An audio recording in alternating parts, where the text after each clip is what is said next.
Hello students, welcome to the channel study with Giri sisters. तो हमने chapter 18 start किया था, एरिया ऑफ सर्कल, वृत्त का क्षेत्रफल, और हमने क्वेश्चन नंबर 17 तक कंप्लीट कर लिया था। तो आज की इस वीडियो में हम क्वेश्चन नंबर 18 से स्टार्ट करेंगे। तो मेक श्योर को आप चैनल को सब्सक्राइब कर लीजिए ताकि सारे नोटिफिकेशन मिलते रहे अपकमिंग वीडियोज़ की। चलो स्टार्ट करते हैं क्वेश्चन नंबर 18। देखते हैं क्वेश्चन नंबर 18 क्या कहता है। लीना ने मेले में एक कंगन खरीदा और उसे हाथ में पहन लिया। कंगन में 269.5 स्क्वायर सेंटीमीटर वर्ग सेंटीमीटर धातु है, तो कंगन की बाहरी व्यास की लंबाई, मतलब कि जो आउटर डायमीटर है वो 28 सेंटीमीटर हो, तो भीतरी व्यास इनर डायमीटर की लंबाई कितनी होगी। इनर डायमीटर का हमें लेंथ यहाँ पे निकालना है। तो देखो हमारे पास दिया क्या हुआ है, उसे हम पहले ध्यान से समझते हैं। सपोज़ कि ये है लीना का कंगन, ठीक है। कंगन का कुछ, जैसे मेरे पास भी कंगन है, मैं कंगन के थ्रू ही दिखाती हूँ जी। ये कंगन है, तो इसका एक ये जो है ना, ये जो पूरा पोर्शन है ये एकदम पतला नहीं है, सिर्फ एक सर्कल की तरह नहीं कह सकते हम, सर्कल की तरह नहीं है, इसका इनर और आउटर दोनों हो रहा है। देखिए आप, अगर मैं ऐसे और ऐसे यहाँ पे करूँ तो यहाँ पे इस तरीके से बन रहा है, ठीक है ना। तो इसका जो एरिया है ना, इसका पूरा एरिया कहेंगे, ठीक है। तो अगर सिर्फ एक लाइन होता तो हम उसे सर्कल कह सकते थे, लेकिन ये यहाँ पे एक सर्कल, डुअल सर्कल की तरह काम कर रहा है, जिसमें दो सर्कल है और वो सर्कल मिला के कुछ एरिया क्रिएट कर रहे हैं, ठीक है। तो यहाँ इस तरीके से बना हुआ है, ये कंगन है हमारा, बहुत गंदा बन रहा है, ठीक है। ये कंगन है, ये सेंटर है, मान लेते हैं। तो इसका एरिया दिया हुआ है, इस टोटल कंगन का जो है ना धातु है उसमें, मतलब कि कितना मटेरियल लगा है इसमें, तो जो भी मटेरियल है अंदर की बात करते हैं ना, तो उसी को तो एरिया कहा जाता है। तो इसका जो ये शेडेड पोर्शन है, इसका एरिया दिया हुआ है, ठीक है। इसका एरिया कितना दिया हुआ है, 269.5 स्क्वायर सेंटीमीटर ये दिया हुआ है। और हमारे पास आउटर डायमीटर भी दिया हुआ है। आउटर डायमीटर कितना है इसका, आउटर डायमीटर है 28 सेंटीमीटर। आउटर डायमीटर है 28 सेंटीमीटर। तो हमें फाइंड करना है inner diameter, sorry outer diameter इस तरीके से हम बोल सकते हैं पूरा। तो हमें इनर डायमीटर फाइंड करना है, ठीक है। इनर डायमीटर का मतलब हुआ कि सिर्फ यहाँ से लेकर यहाँ तक, या फिर मैं इस तरीके से अगर ड्रॉ कर लूँ, सेंटर से जाते हुए कोई भी लाइन, यहाँ से यहाँ तक का जो लेंथ है, यहाँ से यहाँ तक का जो लेंथ है, उसे हम क्या कहेंगे, इनर डायमीटर। बाहर का एरिया में, बाहर का लेंथ मैं छोड़ रही हूँ। तो यहाँ जो हमारे पास एरिया दिया हुआ है ना, इसकी हेल्प से हम निकाल लेंगे। Okay, what is given here, bangle contains 269.5 square centimetre metal. तो एक्चुअली क्या है, एरिया ऑफ बैंगल कह सकते हैं हम, ठीक है। तो यहाँ पे हमारे पास और एक चीज़ दिया हुआ है, आउटर डायमीटर। आउटर डायमीटर कितना दिया हुआ है, 28 सेंटीमीटर। तो हम आउटर रेडियस भी निकाल सकते हैं, आउटर आर रेडियस। सपोज ये कैपिटल आर है, is equal to 28 divided to that is 14 centimetre. तो हमने आउटर रेडियस भी यहाँ से फाइंड कर लिया, ठीक है। हमें एक्चुअली क्या निकालना है, इनर रेडियस निकालना है। तो हमें पता है कि जब भी इस तरीके के क्वेश्चंस होते हैं और इस पोर्शन को हमें फाइंड करना होता है, ये वाला पोर्शन, तो कैसे फाइंड करते हैं, पाई आर स्क्वायर। देखिए यहाँ पे दिया क्या हुआ है कि एरिया, मतलब यहाँ पे बैंगल कंटेन्स इतना स्क्वायर मीटर, मतलब कि एरिया दिया हुआ है, एरिया ऑफ बैंगल, ठीक है। एरिया ऑफ बैंगल BA होता है, area bangle is equal to 269.5 square centimetre, ठीक है। एरिया बैंगल दिया हुआ है। अब एरिया का फॉर्मूला क्या होता है, पाई आर स्क्वायर होता है। लेकिन ये एरिया निकलेगा कैसे, बड़े वाले एरिया में से। ये बड़ा वाला जो सर्कल, अगर मैं लूँ, एक सर्कल की बात करूँ और मैं बड़ा वाला सर्कल लूँ, तो बड़े वाले सर्कल में से इस छोटे वाले सर्कल को माइनस करते हैं तो ये आता है। देखिए मैं फिर से ड्रॉ करके दिखाती हूँ। ये बड़ा सर्कल हो गया और ये छोटा सर्कल हो गया, और हमें बीच का पार्ट निकालना है। तो अगर मैं इस टोटल में से ये वाला ही पार्ट माइनस कर दूँ तो हमारे पास ये तो बचेगा, ठीक है।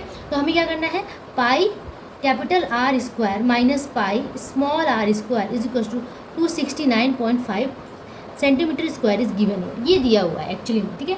तो मैंने मान लिया कि इनर रेडियस यहाँ पे लिखना होगा कि let inner radius is equal to, मैंने लिखना मैं भूल गई, चलो लिख लेते हैं, let inner radius equals how much, R centimetre, ठीक है।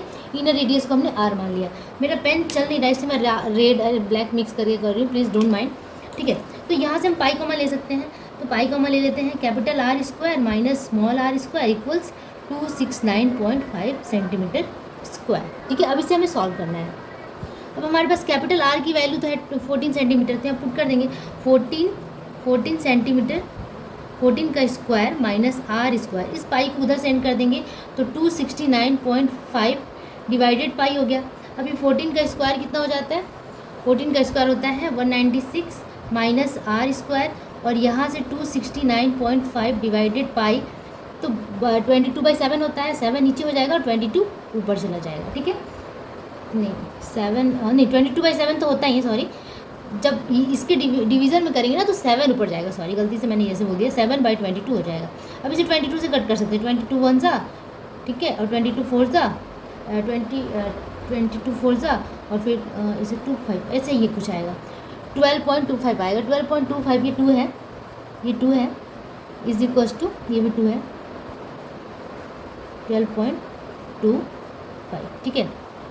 अब यहाँ पे इसको मल्टीप्लाई कर देंगे 12.25 को 7 से, ठीक है, तो ये हमारा कितना आ जाएगा 85.75, ठीक है। मैंने कैलकुलेशन पहले करके रखा था, अगर आप लोगों को दिक्कत होगी तो आप अपना कैलकुलेशन कर सकते हैं प्लीज़, इसमें कोई वो नहीं है। तो यहाँ पे 196 माइनस आर स्क्वायर, ठीक है। अब इस आर स्क्वायर को मैं उधर सेंड कर देती हूँ और इसको मैं इधर लेकर आती हूँ, तो 196 माइनस दिस मच हो जाएगा 85.75, और ये आर स्क्वायर जब वहाँ जाएगा तो माइनस वहाँ पे जाके प्लस हो गया, ठीक है। अब 196 में से 85.75 माइनस कर देते हैं, तो ये कितना जाएगा, तो यहाँ 196 माइनस इससे करेंगे तो आ जाएगा 110.25 is equal to R square. तो यहाँ से अब आर निकालेंगे तो रूट अंडर कितना हो जाएगा 110.25, ठीक है। तो ये अप्रॉक्स आ जाएगा, प्लस माइनस होता है जब भी रूट हटता है, तो ये अप्रॉक्स आ जाएगा आपका कितना 10.5, ठीक है। अप्रॉक्स मैं ले लेती हूँ अप्रॉक्स, तो अप्रॉक्स 10.5 के अकॉर्डिंग लगभग आएगा। तो जब आर आ गया तो हमें क्या निकालना है, डायमीटर निकालना है, तो इनर डायमीटर लिखेंगे, इनर डायमीटर, ठीक है। इनर डायमीटर हिंदी वाले बच्चे क्या लिख सकते हैं, इनर डायमीटर को क्या कहते हैं, तो भीतरी व्यास, हाँ भीतरी व्यास इज इक्वल टू इतना 2 into R that is 2 into 10.5 यानी कि 21 सेंटीमीटर। तो इनर डायमीटर कितना आ गया 21 सेंटीमीटर, आउटर कितना था 28 था, तो ऑब्वियसली इनर कम ही होगा। और इस तरीके से हमारा ये आंसर सही है। अगर आपको कैलकुलेशन में दिक्कत है तो आप एक बार अच्छे से कैलकुलेट कर लीजिएगा, मेरे साथ कभी कभी ऐसे प्रॉब्लम्स हो जाती है, ठीक है। तो इस तरीके से हमने इसे कंप्लीट कर लिया। क्वेश्चन नंबर, मैंने क्वेश्चन नंबर नहीं दिया है, क्वेश्चन नंबर 18, ठीक है। 18 क्वेश्चन नंबर हमने यहाँ पे कंप्लीट कर लिया। अब नेक्स्ट क्वेश्चन पे मूव करते हैं। आइए अब देखते हैं क्वेश्चन नंबर 19। प्रतुल के बगल में दिए गए चित्र में एक समबाहु त्रिभुज, ठीक है, इक्विलेटरल ट्रायंगल ABC बनाया गया है, जिसकी प्रत्येक भुजा ईच साइड इज गिवन है 10 सेंटीमीटर लंबी है। सुमित ने ABC बिंदुओं को केंद्र मानकर, ABC को केंद्र मानकर 5 सेंटीमीटर अर्धव्यास के 3 मतलब कि 5 सेंटीमीटर के क्या ले लिया, एक रेडियस लेकर यहाँ पे रख के यहाँ से कंपास को घुमाया ऐसे, फिर यहाँ रख के यहाँ कंपास घुमाया, यहाँ रख के यहाँ कंपास घुमाया, 5 सेंटीमीटर ले लेकर काट दिया। मतलब ये जो 10 है, 10 का हाफ लेकर इसने इस तरीके से क्या लिया है, चाँप लिया है। इसे क्या कह सकते हैं हम, सेगमेंट्स कह सकते हैं, या फिर सेक्टर्स बना दिया है, ठीक है, इसे कट करके। तो इस तरीके से लिया और इसके बीच में रंग भर दिया। अब गणना करके देखें कि रंगे हुए भाग का क्षेत्रफल कितना है। तो हमें कैलकुलेट करना है कि ये जो कलरफुल एरिया है वो उसका एरिया, मतलब कलरफुल पार्ट का एरिया कितना है, ठीक है। तो प्रतुल ने क्या किया, ABC एक ट्रायंगल बनाया और जिसका इस साइड 10 सेंटीमीटर और 10 सेंटीमीटर था। 5 सेंटीमीटर को कंपास में फिल किया और यहाँ पे फिल करके क्या बनाया, एक इस तरीके से आर्क खींचा, यहाँ पे भी बना के इस तरीके से आर्क खींचा, यहाँ पे भी खींच के यहाँ पे एक आर्क खींचा।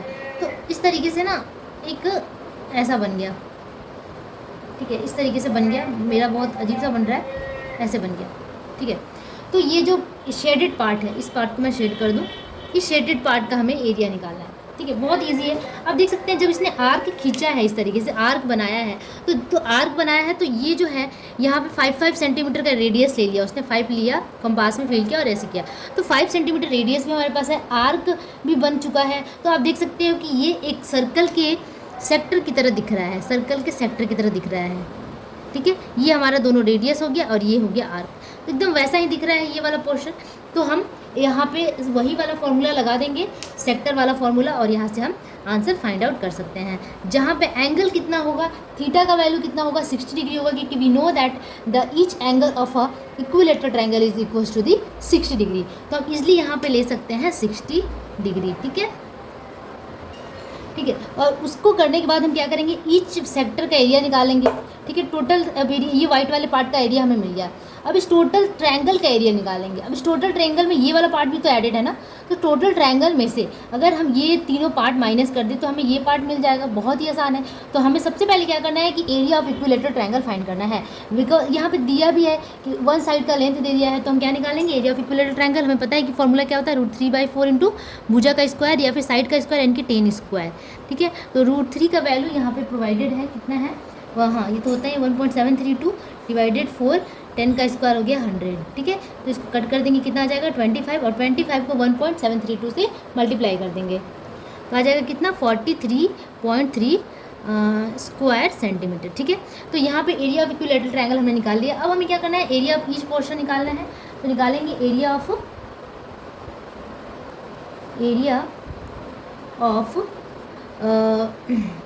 एरिया ऑफ सेक्टर कह सकते हैं, या फिर एरिया ड्रॉन फ्रॉम ABC। ठीक है, area of the region drawn from ABC, मतलब कि वह एरिया, वह क्षेत्रफल जो कि ABC को केंद्र मानकर बनाया गया है। ठीक है, ड्रॉन फ्रॉम A, B और C। तो यहाँ पे वो एरिया कैसे निकलेगा, इज इक्वल टू एक एरिया में अगर मैं 3 से मल्टीप्लाई कर दूँ तो सबका एरिया एक साथ निकल जाएगा। 3 multiply area of one sector. ठीक है, ये सेक्टर की तरह काम कर रहा है इसलिए मैंने सेक्टर लिख दिया। 3 into area of one sector, ये 1 है, ONE1। ठीक है, इज इक्वल टू मैं यहाँ कैलकुलेट करती 3 multiply area of one sector कैसे निकालेंगे, θ/360। ठीक है, मल्टीप्लाई πr², ये फॉर्मूला होता है। तो 3 इंटू थीटा का वैल्यू 60 डिग्री है, बिकॉज इट इज़ यह क्या है, ये समबाहु त्रिभुज है, इक्विलेटरल ट्रायंगल है। बाई 360 मल्टीप्लाई 22/7 मल्टीप्लाई आर का वैल्यू यहाँ पे 5 होगा, क्योंकि 5 ही रेडियस लिया गया था। 5 का स्क्वायर यानी कि 25।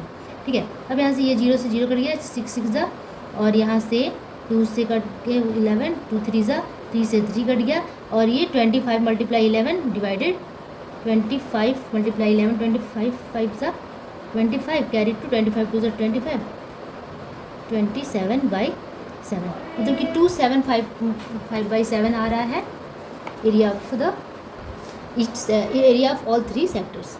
अब पहला वैल्यू हमारा डेसिमल में था, तो इसे भी डेसिमल में चेंज कर लेते हैं। तो ये आ जाएगा कितना 39.285 सेंटीमीटर स्क्वायर। ठीक है, area of the region drawn from ABC हमें निकल गया इतना। अब हम क्या करेंगे, हमें क्या निकालना है, area of the shaded portion. तो जैसे कि मैंने बताया था, एरिया ऑफ शेडेड पोर्शन कैसे निकालना है, टोटल एरिया में से इस वाले एरिया को माइनस करके।